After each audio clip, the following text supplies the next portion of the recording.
Good morning, everyone. It's December 23rd, 2024.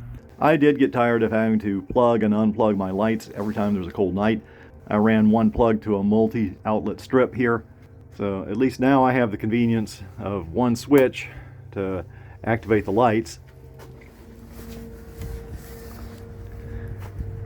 And for stringing my lights, I chose to put the lights on these tomato cages because I feel like if you try to hang them in the tree, especially when it's really small like this, that could create some chafing on the tree because it will move around in the wind, and I think these tomato cages are a more secure place to put the lighting.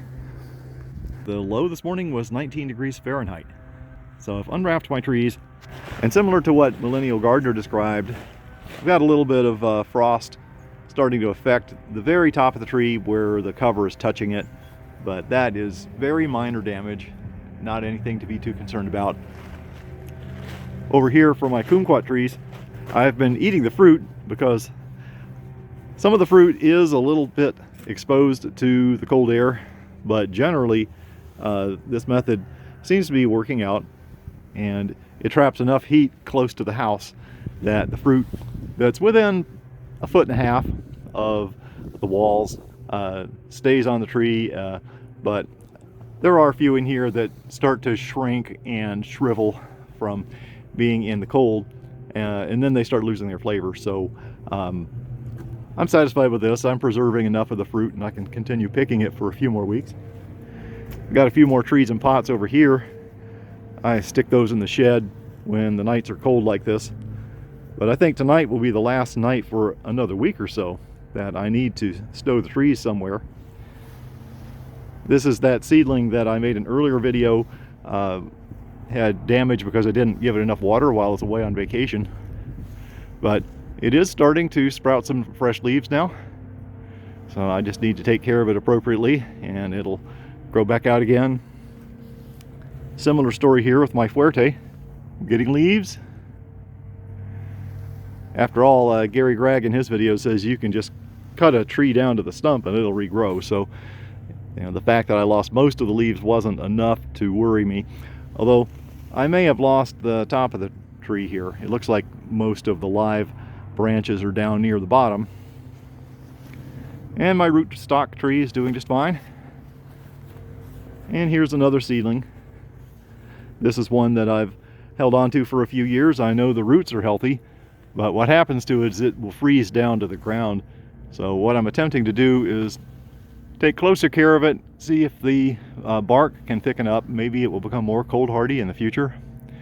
My more valuable trees I took in the house. As for indoor conditions, this is a spare room that I block off the heat, and it doesn't get above 60 degrees Fahrenheit in here. The trees don't need a high amount of light. Just a modest amount near a window will do to support them until I can get them back outside. The pots are about the limit of what I can pick up. I don't have a lot of upper body strength, but I can manage a 14-inch wide pot.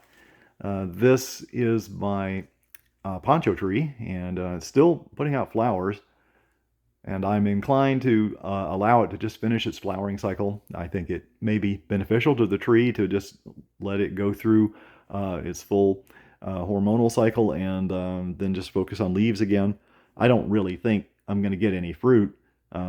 When a tree's in a pot, I just haven't found them capable of holding fruit.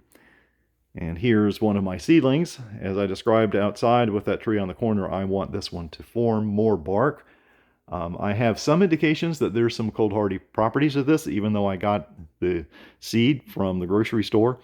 So I'll give it more time and see how it does.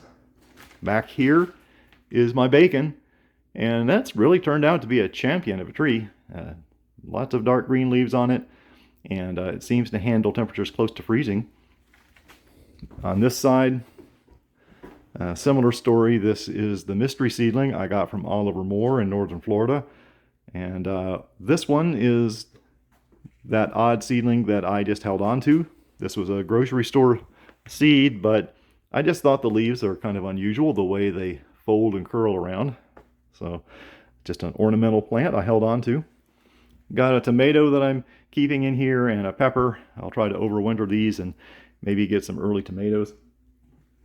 And taking up space in the bathroom here is my Stewart. And it looks like it may be about to form some flowers too. This final tree is my only 2021 survivor.